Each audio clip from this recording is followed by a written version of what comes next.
بسم الله الرحمن الرحیم. یکی دیگه از سری برنامه‌های آموزشی فیسبوک. امروزه میخوایم که چگونه طریقه بالا بردن لایک ها در فیسبوک برای شما عزیزان آموزش بدم. خب همون چیزی که شما در جلسات قبل هم مشاهده کردیم و ما بعضی از کارهایی که به داخل فیسبوک کسانی که دوست دارم و میخوایم بعضی از بخش‌های جدید از فیسبوک رو یاد بگیرم و امروز به شما آموزش میدیم. آموزش جلسه امروز ما فقط بالا بردن لایک هایی که در فیسبوک هست. شما میخوایم که عکس هایی که پست میکنیم و اونا تعداد لایک از او بیش از حد بالا باشه. خب من فکر کنیم که یه عکس میخوام او را شیر کنم و تعداد لایک از او بتونم با منوالی که دوستام هسته در روشکار شه و او را بیشتر باشه. نه حداقل هر اندازی که ما لایک بخوایم میتونیم از او استفاده کنیم. خب در قدم نخست شما در قسمت فایرفاکس رو باز میکنیم. خب در قسمت بالا ما میخوایم که برای ابتدا فیسبوک خود را ما باز میکنیم و شما مطابق با همو باز کردن صفحه فیسبوک خود در ضمن زمانی که فیسبوک خود باز کردیم داخل فیسبوک میشین شما و ما فیسبوک رو باز کردیم. خب فیسبوک ما برای ابتدا که برای باز بوده، حالی هم بدون کدام رمز فیسبوک باشه. خب شما برای ابتدا کار در قدم نخست میایم در قسمت این قسمت استاتوس بار. در عکسایی که ما از این مورد شیر میکنیم و باید عموم عکسای ما شما از اینجا گزینه عمومی یا پابلیک انتخاب باشه. خب برای اینکه ما بتونیم تا عکسی که ما به اشتراک میگذاریم و او باید از این عمومی انتخاب کنیم. کار دیگر که ما انجام میدیم در قسمت گزینه ستینگ، در این قسمت کلیک میکنیم و میایم در قسمت گزینه ستینگ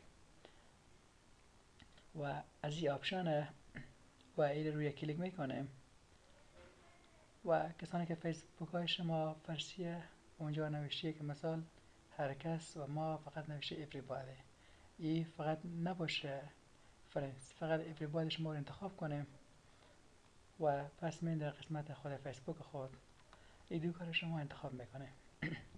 میرین در قسمت بالا هم فیسبوک شما همینجا باشه، میگه عکس نمونتن میخوام که او را لایک های بالا ببرم. خب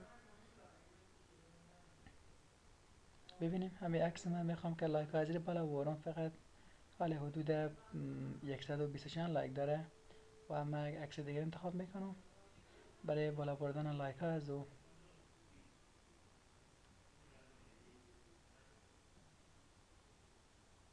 خب ایشون مشاهده میکنیم حدود 1823 لایک خورده. میخوام که لایک ها را زیر ببرم بالا. خب شرط ما اینه که ما یک نیو تب جدید در داخل فیسبوک باز میکنیم و در این جگاه ما فقط بالا می نویسیم www دات و خیلی ساده شما از این جگاه می نویسیم one liker، فقط می نویسیم one liker.com، این کلیک میکنیم و بعد از اینجا انتر از کیبورد فشار میدیم. خب برای از اینکه این صفحه جدیدی که باز شد از شما این مرحله باز نمیشه، یک مراحل داره که باید برای یک چند تنظیمات معمولی داره و ما با خاطر که این صفحه باز کرده بودم قبلا هم باز استفاده کردم. خب زمانی که باز شد شما به اینجا میبینید به نام وان لایکره و ما میتونیم که از این سایت استفاده کنیم. خب و میام در قسمت پروفایل خود اینجا نوشته که ویلکام سید ماری فرنجبر و این پروفایل خود منه. میخوام که عکسای خود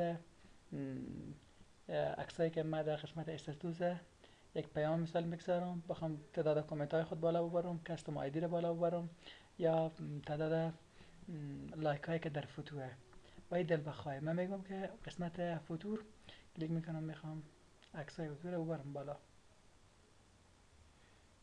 خب عکسای فوتور ما بالا بردیم، در بین کلیک میکنیم پروفایل هم باز کرد. هر عکسی که شما دوست داریم میتونید همون انتخاب کنیم. من روی لینک شما کلیک میکنیم، فرق نداره روی هر عکسی که هست، فقط روی لینک شما کلیک کنیم و قسمت لینک کلیک کردیم و اسکرول میگیریم میکشیم طرف پایین. حالا ببینیم عکس‌ها به شکل اتوماتیک در اینجا نوشته که اتو لایک. من روی اتو لایک کلیک میکنم.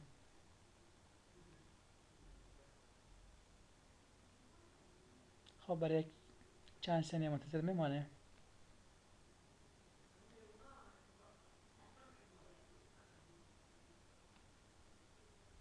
در اینجا نوشته که likes has been sent successful و ایره بس نمیکنه.